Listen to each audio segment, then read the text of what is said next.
Wandering Honey by A.B. England. The ginger cat introduced himself to the lost child. He nudged the little girl's elbow with his nose, and she lifted her head off her knees with a jolt, looking around like she expected to be attacked any moment. When her eyes landed on Honey, they were wide and bloodshot from crying. He mewed and sat down next to her, wrapping his tail around his paws. "Are you a nice kitty?" the girl asked. Honey blinked amber eyes at the child and mewed again, tilting his head to the side.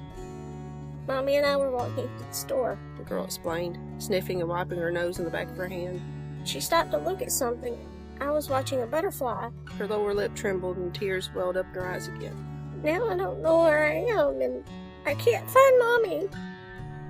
The tip of Honey's tail twitched, and he pinned his ears back as the child started crying again. Human kittens were big, but utterly helpless creatures that took far too long to mature in his opinion.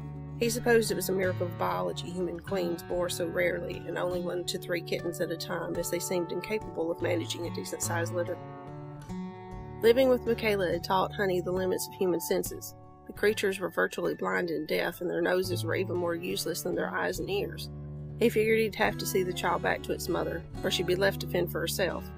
Looking the kitten over, he could tell she wasn't even close to half-grown yet, so Honey knew she'd never survive as a feral.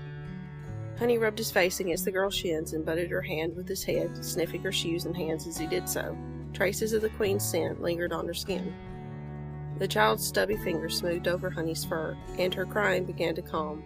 He began to purr, both as a means of further comforting the human kitten and encouraging her to continue.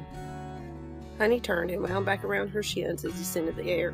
He couldn't get a trace of the queen's scent on the air, but he could tell where the kitten had walked earlier. Maybe leading her down the same path she'd followed would lead back to her mother.